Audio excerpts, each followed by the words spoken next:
கர்த்தருடைய மகா பரிசுத்த நாமத்திற்கு ஸ்தோத்திரம் உண்டாவதாக.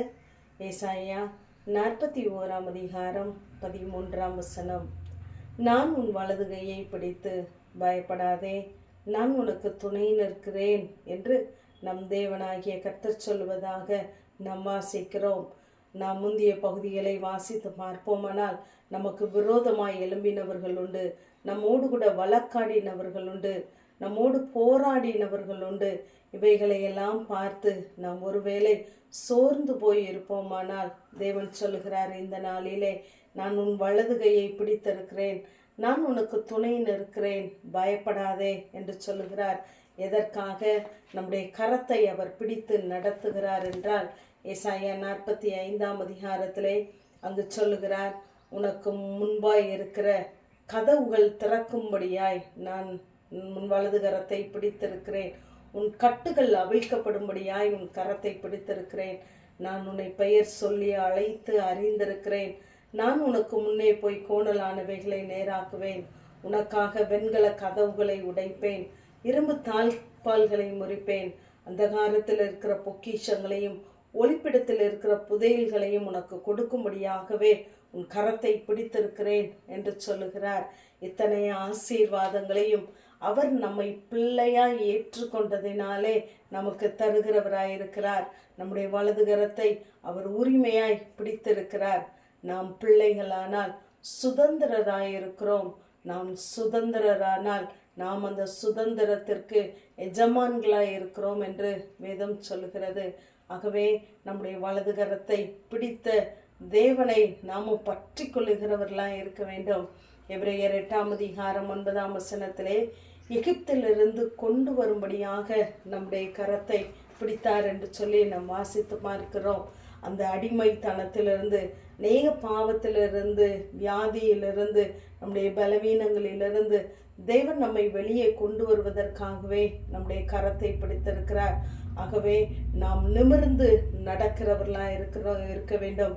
ராஜாவின் ஜெய கம்பீரம் நமக்குள்ளாய் இருக்க வேண்டும். என்னாகமம் 20 அதிகாரம் 16 கர்த்தரை நோக்கி மன்றாடினோம், அவர் தூதனை அனுப்பி எகிப்திலிருந்து புறப்பட பண்ணினார் என்று சொல்லி நாம் வாசிக்கிறோம். நாம் அநேக நேரங்களிலே நம்முடைய கரத்தை பிடித்த தேவனை மறந்து போனதினாலே பயந்து போகிறோம். ஆனால் எப்பொழுதெல்லாம் நாம் கர்த்தரை நோக்கி கூப்பிடுகிறோமோ, மன்றாடுகிறோமோ, அப்பொழுதெல்லாம் அவர் நம்மை விடுவிக்க போதுமானவராகவே இருக்கிறார். அதற்காகத்தான் நம்முடைய கரத்தை பிடித்திருக்கிறார். அங்கு எகிப்திலே நம் இஸ்ரவேல் ஜனங்கள் இருக்கும் பொழுது ஒருவர் கூட சாகவில்லை. ஆனால் வனாந்தரத்திலே வருகிற வழியிலே அநேகர் மடிந்து போனார்கள், அழிந்து போனார்கள். ஏனென்றால் அவர்களுடைய இருதயம் எகிப்தை நோக்கியே இருந்தது. வெளியிலே கொண்டு வந்த நோக்கத்தை மறந்து போனார்கள்.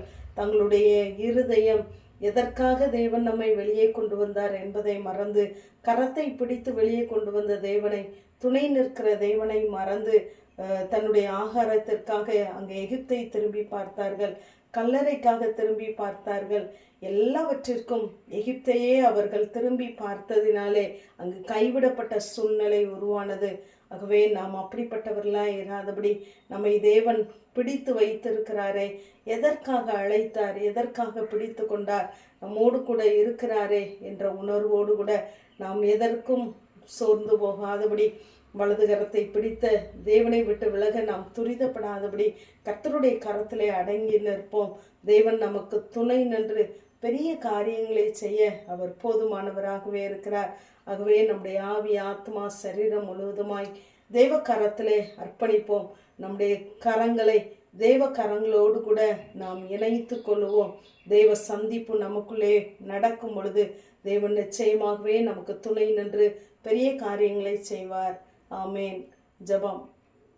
பிதாவாகிய தேவனே, குமாரனாகிய இயேசு கிறிஸ்துவின் நாமத்தின் மூலமாய் இந்த சன்னிதானத்தில் வருகிறேன். நான் எப்போதும் மூடு இருக்கிறேன், என் வலது கையை பிடித்து தாங்குகிறீர் என்று ஆசாப் சொன்னது போல கர்த்தாவே, எல்லா சூழ்நிலைகளிலும் ஆண்டவரே உடைய கரத்தை பற்றி கொண்டு நிற்க கர்த்தர் எங்கள் ஒவ்வொருவருக்கும் நீங்கள் பலன் தாங்க. உடைய வலதுகரம் எங்களை பிடித்து தாங்கட்டும், ஏந்தட்டும், வழி நடத்தட்டும், பாதுகாக்கட்டும். சகலவற்றையும் உடைய கரங்களிலே தருகிறோம். இயேசுவின் மூலம் ஜெபங்களிலும் எங்கள் ஜீவனுள்ள நல்ல பிதாவே. ஆமேன்.